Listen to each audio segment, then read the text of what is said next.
Nous y sommes dans cette deuxième heure pleine et on parle coaching avec notre premier invité de cette deuxième heure, bien sûr, Monsieur Yannick Otto. Il est coach. Sujet aujourd'hui, talent de management. Comment découvrir le profil de nos collaborateurs? Il y aura plusieurs axes que nous allons avoir, donc la définition du talent de management, comment découvrir le profil de nos collaborateurs et quelle importance. Bonjour, bienvenue. Bonjour, bonjour Thierry. Monsieur Otto. Bonjour. Alors on sait que l'univers professionnel est un gros village pour ainsi dire, avec chacun qui apporte ses valeurs, sa culture, son éducation. Et pour cela, il faut pouvoir bien imbriquer les choses en passant par une détection des différents profils. C'est ça? C'est cela. Tout à fait. C'est cela qu'on appelle même le talent management. Donc, qui consiste à mettre la bonne personne à la bonne place, au fait. Donc, toute cette imbrication-là, c'est le talent management. Vous savez, la plupart des managers n'ont pas compris que leur job a évolué. Ou encore, la plupart des responsables des ressources humaines n'ont pas compris que leur job a évolué. Un responsable des ressources humaines au XXIe siècle, c'est plus quelqu'un juste qui va calculer le bulletin de paie de quelqu'un, de voir à quel moment il va aller en congé. C'est plus que ça, n'est-ce pas? Les gens, vous pouvez calculer, des machines peuvent calculer comment les gens vont en congé, comment on calcule le fait qu'ils ont fait tel nombre d'heures de travail et tout ça. Donc, la fonction a évolué pour devenir aujourd'hui ce qu'on appelle le talent management, donc qui consiste à déceler les meilleurs profils pour les mettre là où il faut. Donc, ça suppose naturellement qu'on sache avec qui on travaille, il est de quel tempérament et il est de quel profil de personnalité. Et vous l'avez dit, de quel tempérament? On aura comme ça évoqué plusieurs aspects. On va commencer par le sanguin. Le sanguin, très bien. Il faut dire que quand je vais commencer par décrire tout à l'heure, beaucoup de gens vont se reconnaître dans ce que je serai en train de dire. Mais l'objectif, ce n'est pas de dire que je suis comme ça, je ne peux pas changer. Ou ce n'est pas de dire que c'est implacable. Non. Au fait, il faut comprendre qu'il y a quelque chose d'inné, soit dans le tempérament, parce qu'on hérite, on hérite de cela, mais c'est surtout que l'environnement, notre effort, notre travail sur nous-mêmes et notre développement personnel peut nous permettre de pouvoir améliorer les insuffisances, naturellement, de notre profil. Cela dit le profil du sanguin. Le sanguin est un bout en train, c'est-à-dire c'est quelqu'un qui a plein d'énergie. C'est quelqu'un qui est, on va dire, qui veut tout faire à la fois. Vous pouvez trouver le sanguin, c'est-à-dire c'est 1000 projets à la fois. Il ouvre les projets, et il avance. Il ne termine pas, il lance un autre projet. Il ne termine pas, il lance un autre projet. Quand il est quelque part, il faut qu'on sache qu'il est là. Il parle très fort. Il est comédien sur le bord. Et très souvent, il a une facilité de se faire des amis parce que, naturellement, il a une personnalité qui plaît. Il est attrayant et attractif. Ça, c'est le sanguin. Ça, ce sont ses points forts. Mais comme tout profil de personnalité, il a également ses points d'amélioration ou, disons-le tout simplement, ses points faibles. Le sanguin, très souvent, ne va pas au bout de ce qu'il fait. Le sanguin est parfois superficiel. Quand vous avez un sanguin, par exemple, comme ami, il aura beaucoup de facilité à se faire des amis, mais il aura beaucoup de mal à les conserver, tout simplement parce que il ne va pas au fond des défis, au fait. C'est pas quelqu'un qui est... Oui, on continue. C'est pas quelqu'un qui est du genre à tout casser. C'est pas quelqu'un qui est du genre à aller jusqu'au bout, effectivement, de ce qu'il fait. Ça, c'est le sanguin. Donc, voici ses points de force et voici naturellement ses points d'amélioration. Ça, c'est le sanguin. D'accord. On a ici décliné le profil du sanguin, mais on a d'autres aussi caractéristiques par rapport au profil même des individus dans la société, notamment celui du colérique. Comment il se décline? Très bien. Le colérique, c'est le dirigeant, c'est le chef, c'est le patron. Et vous allez voir que beaucoup de nos dirigeants, beaucoup de managers, de top managers, sont des caractères colériques parce qu'il faut de la poigne pour diriger une équipe. Et le colérique est déterminé, il est jusqu'au boutiste. C'est quelqu'un qui sait ce qu'il veut. Quand vous avez, par exemple, un colérique avec qui vous devez faire affaire ou bien à qui vous devez vendre quelque chose, c'est quelqu'un qui ne va pas tergiverser. Il sait ce qu'il veut. Il sait ce qu'il ne veut surtout pas. Donc, il ne va pas vous faire perdre le temps. Le colérique, il a cette force et cette envie-là d'aller jusqu'au bout de ce qu'il fait. Et c'est surtout quelqu'un qui est très déterminé et qui est très jusqu'au boutiste. C'est un challenger. C'est quelqu'un qui recule devant aucun obstacle. S'il s'est promis de faire quelque chose, il va le faire. Mais cette nature-là, naturellement, a des répercussions, surtout dans un environnement où il n'est pas le seul. Vous voyez, le colérique est tellement dominant que parfois, il peut même échelonner les cadavres, pour le dire ainsi, pour pouvoir aboutir effectivement à ces... Il ne perd pas de temps. Il ne perd pas de temps. Quand il veut quelque chose, quitte à ce qu'il se mette des gens au dos, il va le faire. Donc, ce sur quoi lui doit travailler, par exemple, donc ses points de faiblesse et ses points d'amélioration, c'est apprendre à s'adoucir, apprendre à collaborer avec les autres, apprendre surtout à mettre de l'eau dans son vin. Et il a beaucoup à apprendre, par exemple, du phlegmatique, qu'on verra tout à l'heure, qui, lui, est surtout un bon diplomate. Donc, voici un peu... Et à la pratique, hein, pour rester sur ce point-là, à la pratique, comment il serait emmené, en utilisant votre expression, à mettre de l'eau dans son vin pour pouvoir s'adoucir? Très bien. Comment, à la pratique, il arrive à acquérir ces valeurs-là? Merci. Il faut dire déjà que, prenons le cas d'un manager qui est colérique. Donc, parce qu'il est colérique, il a tendance à taper sur la table, il a tendance à faire ce qu'il veut, à aller au-devant de tout, et surtout à ne pas prendre l'avis de ses collaborateurs. Il faut qu'il apprenne à avoir un style de management qui est collaboratif, qui est participatif. C'est ainsi qu'il pourra essayer quand même de jalonner un peu. Vous vous souvenez, je crois, la première émission, quand je suis passé, j'avais parlé des 4 rôles du manager, où je disais qu'il devait être un ami, un mentor, un coach et un formateur. Donc, en étant par exemple un ami, donc en apprenant à laisser les gens s'exprimer, à prendre l'avis des uns et des autres, ce dernier-là pourra tout simplement apprendre à adoucir son caractère. Après, il n'y a pas forcément que du mauvais, on l'a vu. C'est parce qu'il est décidé, il est déterminé qu'il est arrivé jusqu'à finir par devenir manager. Mais après, il ne faut pas que sa tendance à commander et à diriger écrase les autres. Qu'il ait une certaine ouverture par rapport aux autres. Alors, on passe maintenant au profil du mélancolique. C'est cela. Il ne nous fera pas pleurer, on espère. Non, il ne nous fera pas pleurer. D'accord. Sauf que le mélancolique est quelqu'un qui est d'une nature, on va dire quand même un peu triste. C'est quelqu'un qui est un peu renfermé quand même. Vous voyez, les mélancoliques, quand vous arrivez quelque part, vous avez l'impression qu'il n'est pas trop content d'être là. Ce n'est pas qu'il ne soit pas content d'être là, mais il est tellement profond qu'il peut se mettre dans un silence ou dans un coin où il est en train d'analyser la situation. Vous voyez, le mélancolique est très profond. Il a une intelligence intuitive et une intelligence profonde. La plupart des artistes, des écrivains, des grands auteurs sont des mélancoliques. C'est grâce aux mélancoliques aujourd'hui qu'on a toutes les belles poésies qu'on peut lire. Les mélancoliques ont une nature beaucoup plus calme, attendrie, et c'est surtout des gens qui sont très perspicaces, très intelligents, très brillants, mais qui ne savent pas forcément toujours se vendre. Donc, du coup, ils peuvent être facilement damnés par le colérique ou encore même par le sanguin, parce que ce sont des gens qui sont un peu en retrait quand même. C'est quand le mélancolique commence à parler, on dit, mais tiens, mais tu as de quoi dans le ventre?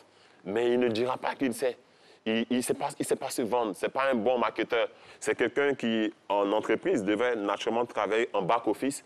Et quand on le met en contact avec les gens, il n'est pas très à l'aise parce que, bon, il n'a pas l'habitude de côtoyer les gens. Lui, c'est plutôt les livres, c'est plutôt l'ordinateur. Donc, vous allez voir que, par exemple, les collègues vont faire de bons infographes, de bons, par exemple, programmateurs, de bons comptables. De bons comptables et toutes ces choses-là. Parce qu'ils sont beaucoup avec la machine, mais pas forcément avec les hommes. Leur point d'amélioration, donc leur faiblesse, c'est surtout qu'ils doivent apprendre à se décider un peu plus vite. Parce que les mélancoliques sont très lents parfois. Ils planifient trop. Et parce qu'ils planifient trop, ils oublient de passer à l'action. Le mélancolique peut passer, on va dire, toute une année pour planifier, par exemple, un mariage qui va durer juste une journée. Vous voyez un peu? Donc, ça fait qu'à force de planifier, il a besoin de se faire accompagner par quelqu'un. Il faut, par exemple, qu'il ait un sanguin ou même un colérique à côté de lui pour pouvoir aller un peu plus vite. Ce n'est pas une qualité aussi d'être aussi méticuleux ou c'est le degré de l'action qui fait la différence? C'est une qualité, mais sauf que dans son cas, c'est poussé vraiment à l'extrême. C'est poussé à l'extrême. Vous voyez l'exemple que je viens de donner. Si quelqu'un doit prendre toute une année pour planifier un mariage qui va durer, on va dire, une journée, et pour des projets qui doivent durer, je ne sais pas moi, 10 jours, qui doivent durer 2 semaines, on va dire ça sera... C'est le calibrage qui fait la différence à ce niveau-là. Alors, on en vient au phlegmatique. C'est celui-là. Qui il est? Le phlegmatique, on va dire dans le meilleur des mondes, c'est celui avec qui on a beaucoup plus de facilité à être un ami. Le flegmatique n'a aucun problème, aucun défi avec qui que ce soit. Vous voyez, le flegmatique, lui, sa philosophie, c'est pourquoi faire des disputes quand on peut vivre tranquillement? Pourquoi s'opposer à qui que ce soit? Avec le flegmatique, prenons le cas, par exemple, vous êtes dans une réunion. C'est pas un tête en l'air, hein? Non, ce n'est pas un tête en l'air, mais c'est quelqu'un souvent qui donne l'impression de ne pas savoir ce qu'il veut et d'aller toujours dans le sens des autres. Vous voyez? Il y a des gens comme ça. On dit par exemple, bon, on va faire un vote. Il dit, bon, moi, pour moi, ce que la majorité aura choisi, c'est bon pour moi. Vous voyez? Et ça fait que le flegmatique, souvent, quand il est quelque part, souvent on a l'impression même qu'il n'est pas là. Il est parfois même inexistant. Vous voyez? Et les flegmatiques souffrent surtout de prise de décision. Parce qu'ils sont tout le temps en train de porter les gens, tout le temps en train de se soucier des autres. Donc ça fait que souvent, eux-mêmes, leur destin est laissé pour compte. Vous voyez? Le flegmatique n'est pas résolu. C'est pratiquement tout le contraire du colérique, au fait. Après, c'est quelqu'un avec qui on ne s'en prend pas la tête et puis on vit tranquillement, quoi. Alors, avec toutes ces définitions-là de profil qu'on vient de voir, c'est dire que normalement, une personne devrait pouvoir avoir un savant mélange de toutes ces caractéristiques-là. Mais comment y arriver? C'est la bonne nouvelle. La bonne nouvelle, c'est que... Prêchez-nous là. Au fond, déjà, chacun de nous a ça en lui. Chacun de nous a un peu de mélancolique, un peu de colérique, un peu de flegmatique et un peu de sanguin. Maintenant, tout dépend de la situation qui prévaut. Quand, par exemple, vous êtes à une fête, ou encore vous êtes à une association, une organisation où il y a beaucoup de gens, on est venu pour danser, il faut activer le mode sanguin tout simplement. Si vous ne savez pas danser, il faut jouer le jeu. Vous voyez, il y a des gens, par exemple, qui vont à des fêtes et qui vont encore à ce niveau-là activer, je ne sais pas moi, leur côté mélancolique, rester là dans leur coin, à se poser des questions, à savoir ce qui ne va pas, ainsi de suite, ainsi de suite. Vous voyez un peu? Donc ça fait que cette manière de faire-là les empêche de pouvoir profiter du moment présent.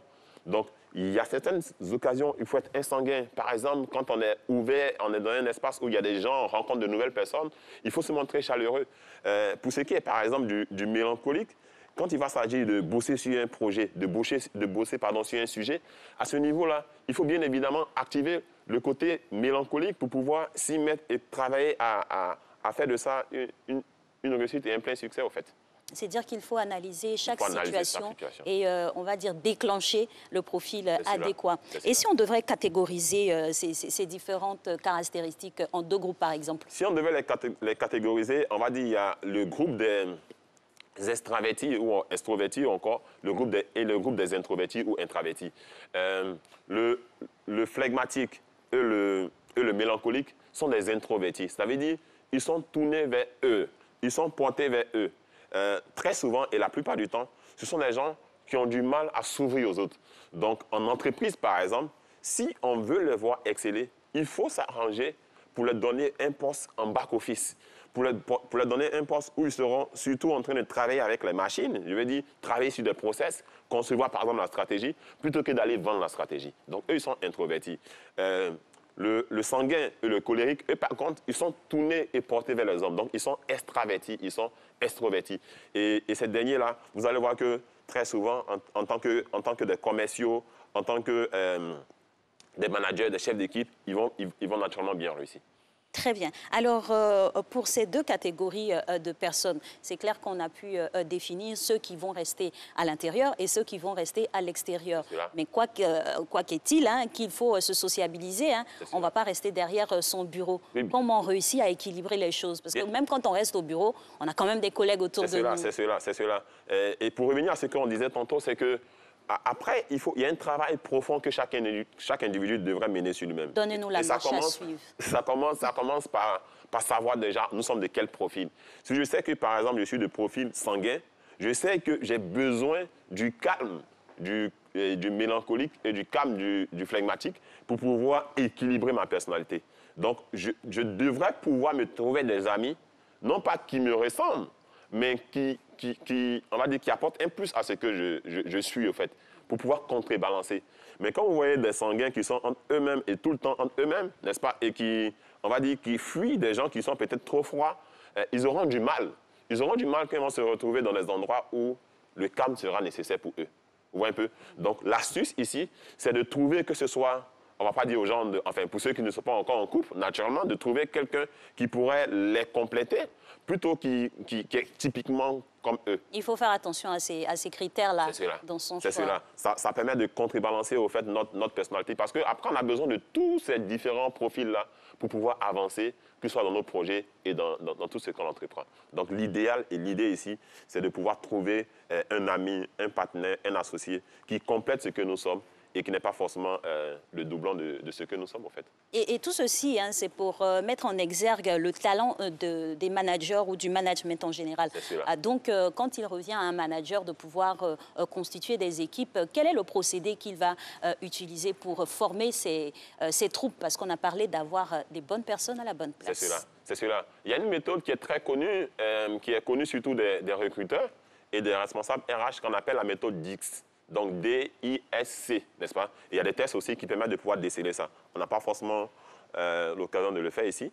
Mais sinon, la méthode DISC stipule que, au fond, chaque individu est soit dominant, soit influent, soit stable et soit conforme. Donc, il y a un test qui permet de pouvoir ressortir les forces, n'est-ce pas, de ces différentes personnes-là pour pouvoir après les mettre chacun à sa bonne place. Mais déjà, voici quelques questions quand même qu'on pourrait poser à l'occasion d'un entretien, à l'occasion, par exemple, d'un recrutement et même à l'occasion d'une réorganisation pour pouvoir voir comment mettre chaque personne à la bonne place. Donc, pour déceler, par exemple, le dominant, il faudra lui demander jusqu'à où il peut aller pour atteindre ses objectifs, jusqu'à où il peut aller. Par exemple, s'il vient à l'entretien, dites-lui, par exemple, qu'il n'y a pas de place pour lui parce que, c'est fini, par exemple. Si le dominant, il va insister. Il va vous demander, est-ce qu'il n'y a pas un autre recrutement? Est-ce qu'on ne va pas lancer encore une autre vague? Est-ce que c'est vraiment fini?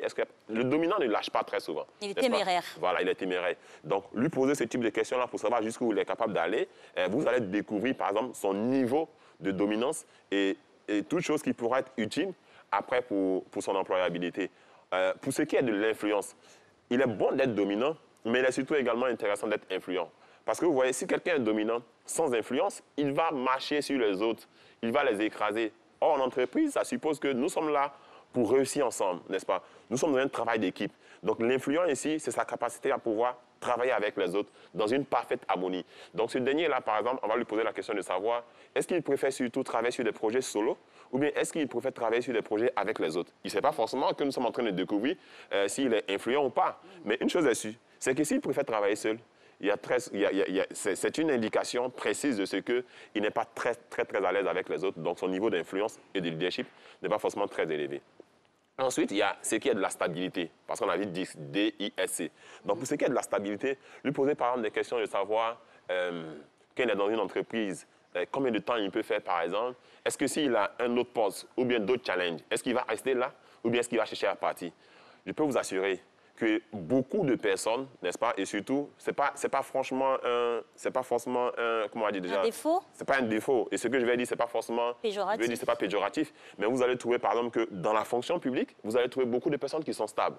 Donc, qui préfèrent des emplois. Des assises. Bien sûr, des emplois qui sont sécurisés et tout, n'est-ce pas? Donc, des gens comme ça, en cet esprit-là, qui veulent, par exemple, la stabilité et qui ne sont pas forcément des aventuriers. Donc, ça permet de savoir à quel poste on peut le mettre ou bien à quel poste on ne pourrait pas le mettre. Et enfin, le conforme, c'est surtout conformité aux valeurs. Une entreprise a des valeurs. Une entreprise a surtout des, comment on va dire déjà, a des valeurs, a une éthique et une déontologie sur laquelle on devrait s'aligner. Il y a des rebelles qui existent dans chacun des profils. Un rebelle aura du mal, n'est-ce pas, à avoir un degré de conformité qui soit élevé. Et il y a des postes qui ne sont pas forcément faits pour des rebelles. Il y a des postes où tout ce qui est demandé de vous, c'est oui, merci, je le fais maintenant, tout de suite. Alors franchement, c'est plusieurs choses qui rentrent en ligne de compte pour pouvoir avoir, on va dire, une atmosphère paisible, agréable au sein de nos administrations et de nos entreprises. Et ce qui incombe aux managers de pouvoir faire le décryptage poussé de chaque profil. Alors, on va revenir sur les points d'amélioration parce que chacun a ses qualités et ses faiblesses. Mais comment entamer la marche et la démarche pour améliorer ces points faibles? Très bien. Revenons encore profil par profil. Et oui, quand même en sanguin. Bien sûr. Donc, le sanguin c'est point d'amélioration, comme on a dit. Le sanguin parle trop. Il parle trop, il est trop visible, il se fait trop voir. Et puis, il veut souvent prendre la place de tout le monde, au fait. Donc, cet individu-là doit apprendre, n'est-ce pas, à laisser aussi la place aux autres. Et comment il fait à l'exercice pratique? À l'exercice pratique, il devrait, par exemple, dans des réunions, par exemple, il devrait apprendre, même quand il donne son point de vue, à dire, par exemple, que cette idée-là aussi est venue de X, de Y et de Z. Voilà, de ne pas forcément se jouer toujours la star, se mettre au devant pour dire que mais c'est lui qui a trouvé ceci, c'est lui qui a décroché tel truc et autre. Par exemple, un commercial qui est sanguin doit apprendre, par exemple, à se dire que si on a pu décrocher un marché, c'est parce que X, Y, Z a donné un numéro, c'est parce que quelqu'un a facilité le contact. Et même si c'est moi qui suis allé en rendez-vous, c'était un travail d'équipe. Donc, le sanguin doit apprendre, n'est-ce pas, à laisser les autres et prendre un peu quand même aussi de la vedette. Ne pas forcément toujours se jouer la star et surtout aussi à considérer le fait qu'il soit dans une équipe, donc il a besoin de s'appuyer sur les uns et sur les autres. Ça, c'est pour ce qui est du sanguin. Le colérique. Le colérique, c'est surtout qu'il doit travailler ici sur sa capacité à pouvoir être un diplomate. Parce qu'il n'est pas très souvent diplomate, le colérique. Le colérique est trop ferme, trop prononcé. Rigide. Trop rigide, au fait, trop carré, on va dire comme ça. Trop carré. Donc, on pourrait même le représenter avec, par exemple, un carré. Il est très carré, il est dans sa... Il est dans cartésien. Tout à fait, il est cartésien, il est dans sa bulle et toutes ces choses-là. Donc, il doit apprendre à donner la place aux autres. Et naturellement, il doit apprendre à s'ouvrir aux autres, à faire confiance aux autres. Et puis, surtout, à donner, on va dire, le pouvoir aussi souvent aux autres. Donc, il doit apprendre, par exemple, à déléguer et à ne pas forcément s'accaparer tout le job et tout le mérite. Le colérique ressemble un peu aussi au sanguin. C'est peut-être pourquoi les deux sont extravertis. D'accord. Et on en vient maintenant au mélancolique. Le mélancolique, quant à lui, pour ce qui est de son compte, il doit apprendre surtout à sortir quand même de sa zone de confort. Voici quelqu'un qui est brillant. Voici quelqu'un qui est extrêmement brillant, qui a du génie, mais dont les gens ne savent pas forcément. Vous voyez un peu, beaucoup, comme je le disais, par exemple, de mélancoliques sont de très brillants auteurs. Quand vous les lisez, quand vous les écoutez, ils sont capables, envie de dire, de sortir des chefs-d'œuvre. Mais personne ne saurait parce qu'ils ne sont pas de bons marketeurs. Ils ne savent pas se taper la poitrine pour dire que moi j'ai fait ci, j'ai fait cela, j'ai fait ceci, j'ai fait cela. Et souvent, on le dit souvent que beaucoup, par exemple, de ceux qui brillent, par exemple, dans la formation, même dans le conseil, sont également des mélancoliques. Donc, ce sont des gens qui devraient apprendre à faire bien aussi le marketing personnel, donc améliorer cet aspect-là. Pour ce qui est du flegmatique, tout de suite, je vais dire quelque chose qui va peut-être choquer un peu les gens, mais c'est vrai en plus. Vous voyez, la religion dans ça, je ne vais pas rentrer dans le détail, mais la religion, par exemple, a fabriqué beaucoup de flegmatiques sans le savoir. Vous voyez un peu, le flegmatique, c'est quelqu'un qui s'abandonne, on va dire tout simplement au divin, qui pense que tout se fera tout seul. Le flegmatique, c'est quelqu'un qui pense qu'il n'a rien à faire et que tout est tracé.